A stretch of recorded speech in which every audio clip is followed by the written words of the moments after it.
નમસ્કાર મિત્રો. તો સ્વાગત છે તમારું બધાનું આપણી નવી યુટ્યુબ ચેનલમાં. તો આ યુટ્યુબ ચેનલ છે ફક્ત મારા ભવિષ્ય માટે, એટલે કે વનપાલ અને ફોરેસ્ટ ગાર્ડ જે ભરતી આવવાની છે તેના માટે મેં સ્પેશિયલ બનાવી છે. અને આ ચેનલનો એક જ હેતુ રહેશે કે આના ઉપર હું ડેઈલી મારા રૂટ ટાઈમ ટેબલ શું છે, અને લાસ્ટમાં હું તમને જે પણ હું વાંચું છું તેના આઈએમપી પ્રશ્ન જે હું તમને પૂછીશ અને તમારે છે તેના જવાબ આપવાના રહેશે.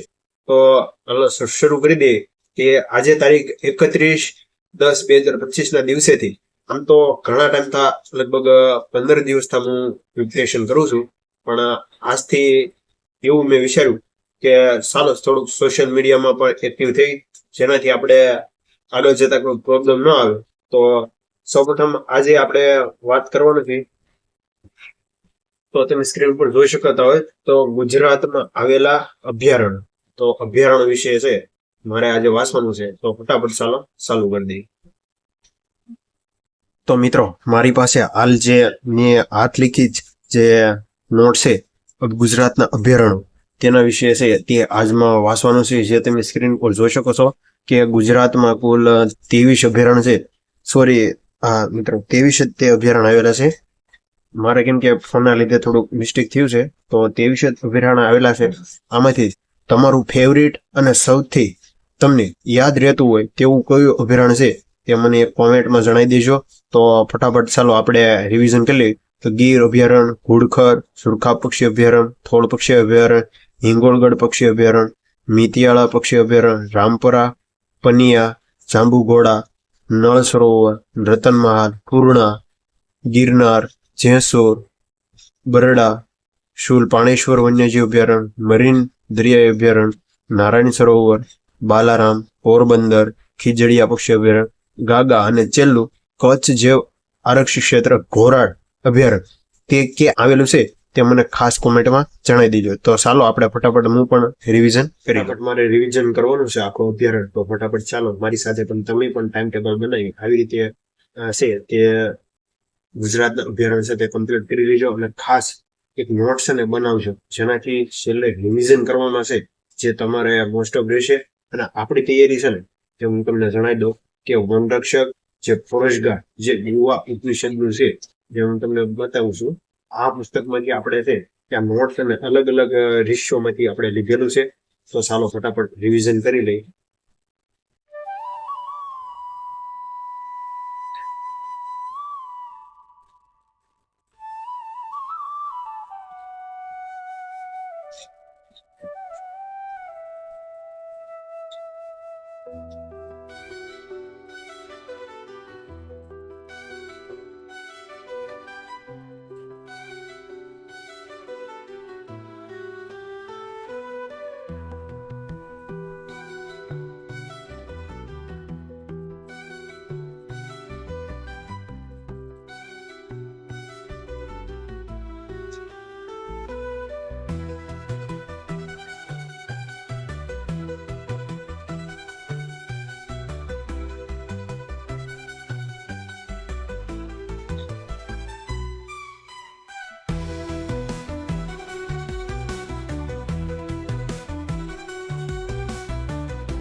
તો મિત્રો ખાસ તમે પણ જો વનપાલ અને ફોરેસ્ટ ગાર્ડની તૈયારી કરતા હોય અને શોર્ટ નોટ બનાવી કે નહીં તે મને ખાસ કોમેન્ટમાં જણાવજો.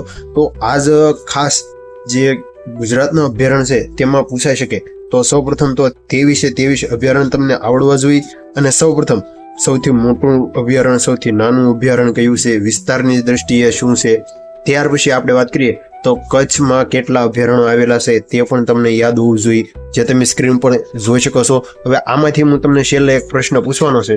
તો તમારે ખાસ જે પણ મિત્રો છે જો આ વિડીયો જોતા હોય તો કોમેન્ટ છે ને અવશ્ય કરજો, જેનાથી મારે જે તૈયારી કરવા અને આગળ તમને પણ છે આવી રીતે હું રિસ્પોન્સ કોમેન્ટમાં આપતો રહીશ.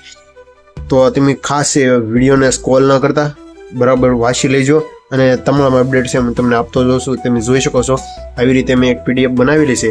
તો ખાસ હું તમને બતાવીશ કે તમે જોઈ લો. સૌપ્રથમ તો કે ગુજરાતમાં આવેલા 23 અભયારણ્યમાં છે તેમાં કુલ 23 અભયારણ્યમાં કુલ કેટલો વિસ્તાર આવેલો છે તે મને ખાસ કોમેન્ટ કરી દેજો. અને ગુજરાતમાં રીંછ માટેના કેટલા અભયારણ્ય છે અને રીંછની કેટલી પ્રજાતિ છે તે, અને ગુજરાતમાં પક્ષીઓ માટે કેટલા અભયારણ્ય છે. મારા અંદાજે મેં અહીંયા 6 લખ્યા છે પણ અંદાજિત 7 જેટલા છે. એ એક કયું છે મેં પણ નથી લખ્યું, મને તો ખ્યાલ છે પણ તમે કોમેન્ટમાં જણાવી દેજો. તો મિત્રો આ જે આપણે યુટ્યુબ ચેનલ અને કહી શકાય કે વાંચવા માટેના જે મારો 16મો દિવસ છે, એટલે કે આપણે ફર્સ્ટ એક દિવસ આજથી લખવાના છે. તો ખાસ જે પણ મિત્રો આ વિડીયોને જોતા હોય તો જે પણ વચ્ચે IMP પ્રશ્ન તમને પૂછતો હોઉં તો ખાસ કોમેન્ટ કરજો, જેનાથી તમને પણ તૈયારીમાં સારું રહેશે અને મને પણ છે તે તૈયારીમાં છે તે વિડીયો બનાવવાનો મજા આવે. તો મળીએ એક નવો ઉપયોગી વિડીયો સાથે. ત્યાં સુધી તમામ મિત્રો ચેનલ સાથે જોડાયેલા રહેજો. Thank you. જય માતાજી, જય દ્વારકાધીશ.